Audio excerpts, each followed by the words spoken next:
Hi guys! I'm back. Today is Sunday the 18th and we are here for another card pull. Let's see, what did we get last week? Last week was the King of Cups, and that was a card and a whole read that was exceptionally full of emotions, about empathy, because as I've been slowly teaching you guys, water cups in tarot is emotions, yada yada. So it's interesting because after I pulled that card, there are a couple of tarot readers I really like to watch myself. I have a very, very few people that I truly think are really good at their craft that I have been watching for a long time.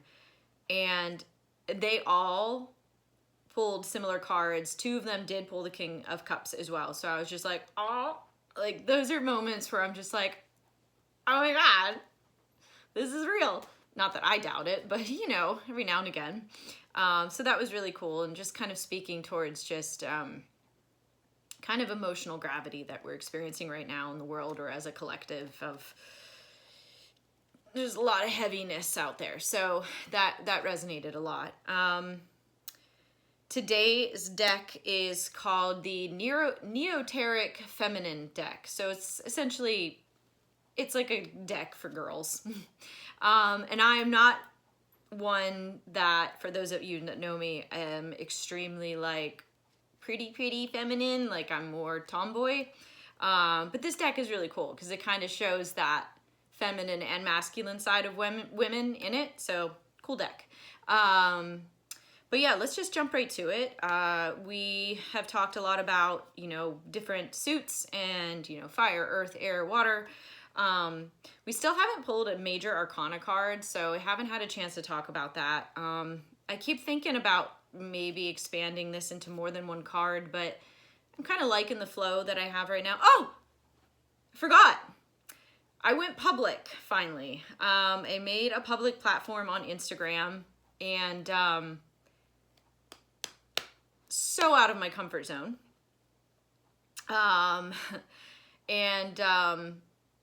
Definitely getting some hits already, and it's a little wild because I definitely, none of this is stuff that I am comfortable doing. Just making that very clear. See, I still can't, camera's up there. I am still very much out of my comfort zone with this stuff, but this is Uranus and Taurus, baby. Uranus has been in Taurus since 2008. It had a quick relapse into Gemini earlier this year, but it has been in since 2008 has been in Taurus.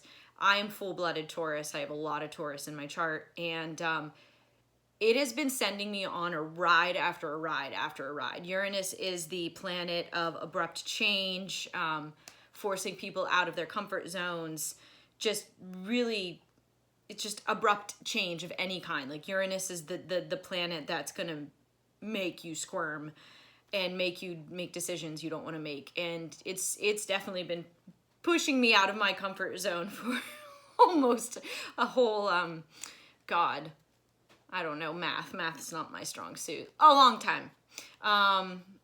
So here we are. I'm online and I'm Publix. Oh, my point was, Butcher Bird Tarot is the name of my platform, my handle, but that's also kind of the name of me and my tarot reading, you know, side gig I'm trying to pull off here. So Butcher Bird Tarot. So you should look me up. It's public, so you should definitely be able to find me, but my name isn't there. It's just Butcher Bird Tarot. So don't try to look at me up by my actual name, because I'm trying to stay kind of incognito with that stuff, because there's a lot of weird ass people out there. Already been seeing a few. I'm just like, block. Anyways, let's go ahead and pull our card for the week. Again, remember guys, this isn't me just like, you know, pulling this card and saying like, this is exactly for this week. It's just the energy that I'm picking up on right now, and then we'll dive into the nitty gritty of what the card means, and you guys take it from there on how you want to apply it to your lives, or not at all, you know, totally up to you, but let's do it. So, oh, and look at this. Put your sunglasses on, that's shiny as shit. yeah, there, I don't know. There it is. I love it when they do the foil stuff on these cards. It's just, I'm like a raven. I love to collect shiny random things. Like, I'm the person that will pick up the broken glass. I shit you not, I have a container of just broken glass. Don't ask me why. I like picking up shiny things, so you can imagine this is appealing to me. All right, shut up, Sarah. Let's go. So we are gonna shuffle 5 times. If something flies out, we'll take it. Otherwise, we'll take what's on the, oh. We got 2 cards this time, guys. Do I dare? All right. Oh, okay. We have the 6 of Cups. And we have the Queen of Wands. So, let's see here. This has got a lot to it. So, Queen of Wands, first of all, we'll start with, that's fire. Again, remember, fire signs, Leo, Sagittarius, and Aries. Then we have the 6 of Cups, water, which is Scorpio, Cancer, and Pisces. These are 2 very powerful cards. So, the Queen of Wands is a very fiery individual that moves with 100% intention. Doesn't fuck around. Knows what he or she wants. Remember, this can be male or female. It's just energy. It doesn't have to be an assigned sex to these cards. But we'll start with the Queen of Wands. This is a person who knows what the fuck they want and is gonna go get it. And I love that. I love that because, yes, we should all be doing that for ourselves. We should all be pursuing our life's passions, our life's dreams, what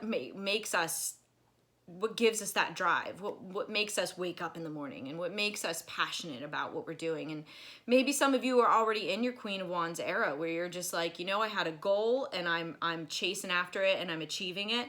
Or it's a dream you have and you want to step into your Queen of Wands era where you're like, no, I'm going after this. Like, I've worked really hard and this is something I really want to do.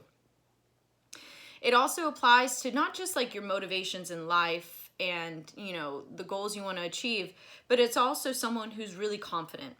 Someone who, you know, stands with their back straight and, you know, knows their worth and knows their value. They know what they bring to the table. They know what they want and they aren't going to take anything less. It's a very, very powerful energy to be in. And collectively, I feel like this applies because I'm sure, as you guys have all noticed, and I'm not one that's ever going to get into the world politics and shit like that. That no zone for where we are here at Tarot Land. But collectively, I do feel this card screams, we're not going to take it anymore. Period. This is a very intense, purposeful energy that is hell-bent on whatever it is they're trying to achieve. And collectively, I really do feel like this applies very much. As far as the 6 of Cups goes, this card is almost polar opposite of this because this is a very soft, gentle energy. They call this the soulmate card.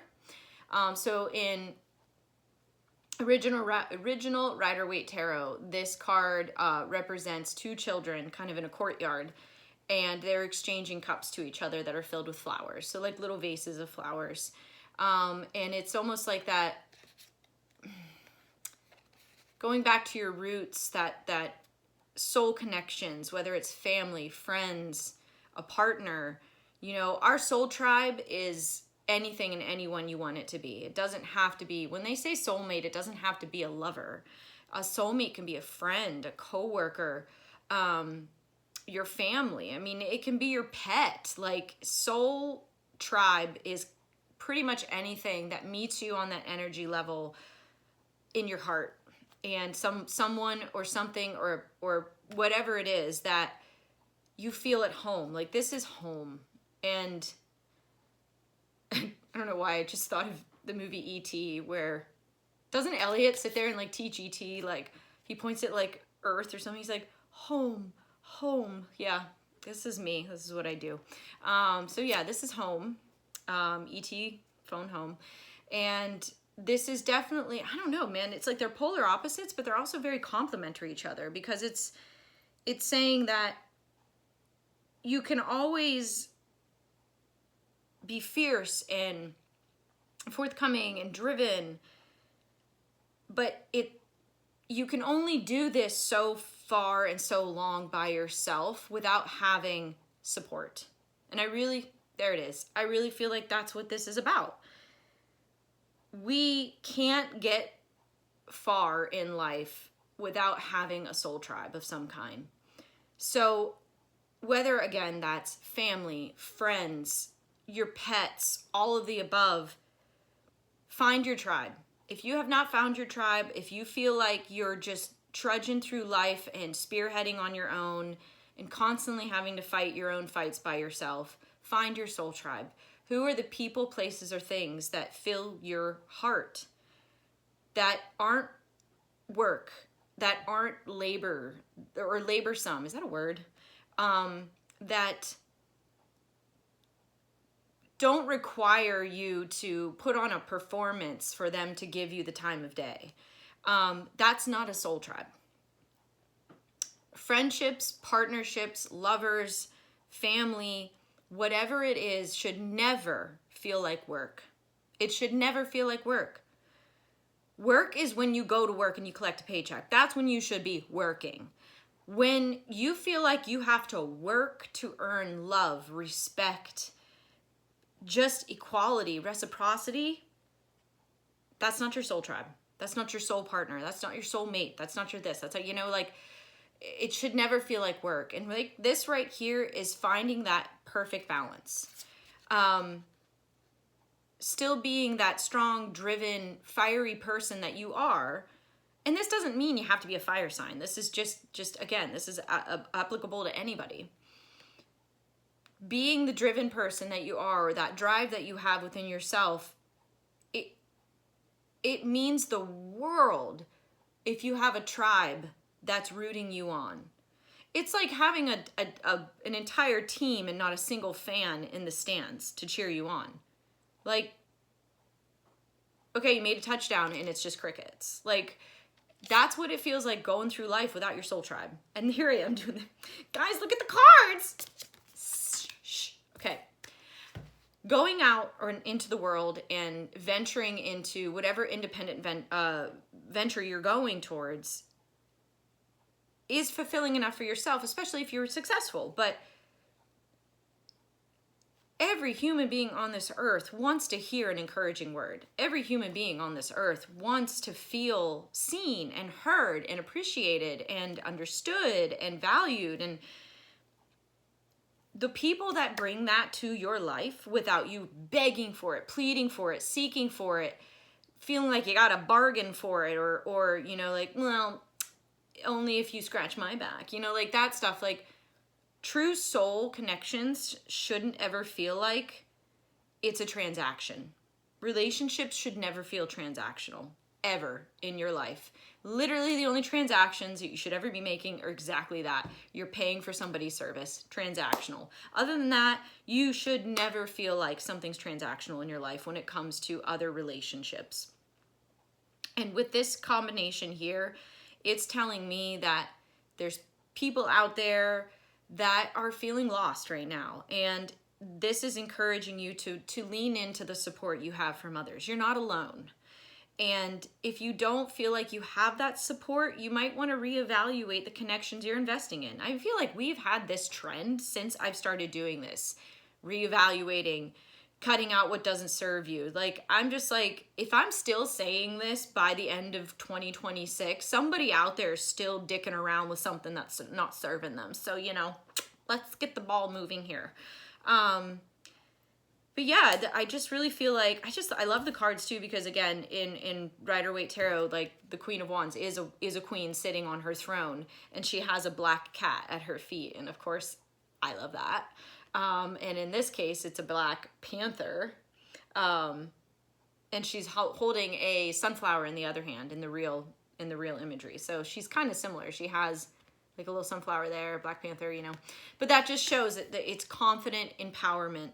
It's it's steady, it's consistent, it's there and it's not leaving. Like if you have that kind of empowerment within you, if you have that kind of confidence, stay that course. Don't falter, because, or don't, not so much falter, like we're all gonna falter at some points. Things, you know, life will be lifing, and it's not always gonna be, you know, yellow brick road for us. But when you falter, that's where your soul tribe comes in. To encourage you, to lift you up, to support you, to carry you whenever your knees are weak and they're buckling, you know, like you, as in the collective or whoever needs to hear this, are loved, supported, and valued, and other people see that. And if you don't feel that way, it's okay. But don't stay in that space. Don't linger there for long. Call up that friend. Talk to your partner. Go love on your cat or your dog or your centipede or millipede. Or I used to have a giant millipede in college. Shout out to who knows that and who met him. Remember, his name was Ralph, and you guys all hated him. He's dead now. But anyways, segue. You guys lean in on your soul tribe, because they're always going to be there for you. If you have met your soul tribe, you should never question once in your life whether they love you, whether they care about you, whether they're going to be there for you, whether they're ever going to turn, like you just know in your core that is not a fear that you need to worry about.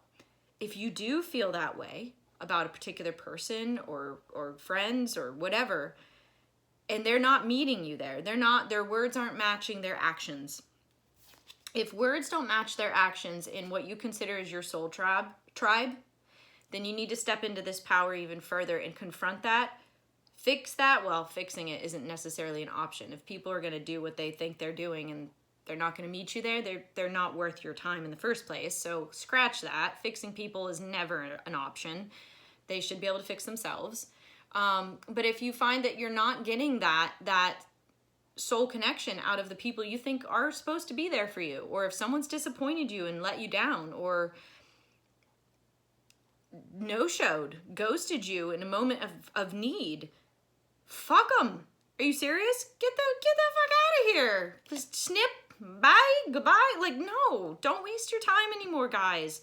Don't waste your time on people that parade around like they're your friends but aren't there when you need them. Don't do it. Don't. Trust me, they're showing you their true selves by not being there. That's all you need. If actions don't match words, that's all the proof you need. So find your soul tribe, stay in your power, and that confidence will attract the right people. Stay in this power. Don't, I look like I'm high. I'm not. I just realized that. Sorry. I can't be high and read tarot. It's not, it doesn't work. My brain doesn't connect. I've tried. It makes no sense. Or I just zone off and forget what I was talking about, which I kind of do anyways when I'm not high. So you guys, I'm just going to wrap this up because I'm rambling now, but I really think this is a really lovely combination of understanding where and who and what you should be connected to that's going to continue to drive you forward in this empowerment that you're in. And if you feel like you're being drained by the people you thought were there for you or portraying that they're there for you, if they're truly your soul tribe, you wouldn't be questioning, you wouldn't be questioning anything. It's that simple. You wouldn't be questioning their intentions, their caring, whether they care, whether they're going to be there, whether they're going to answer. You don't question it because you know in your heart they're your person, or they're your people, or whatever it is. So there you go, guys. 6 of Cups, Queen of Wands. I almost said Knight of Wands. That soul tribe. I love my soul tribe, and you guys know who you are. And I would not be here right now if it weren't for you guys. So shout out to everybody who knows who your soul tribe is, and give them some extra love. Let them know that you value them, because when you find people like that, or places or things or animals, sorry, I keep honing in on people, you just, it makes things a little easier to deal with. It makes life easier, and it's like a little soft pillow to lay your head on every night. So that's all I've got tonight, and 20 minutes in. I don't think I'm going to be able to do these less than 20 minutes, so there you are. All right, I'll see you guys in a week. Mwah!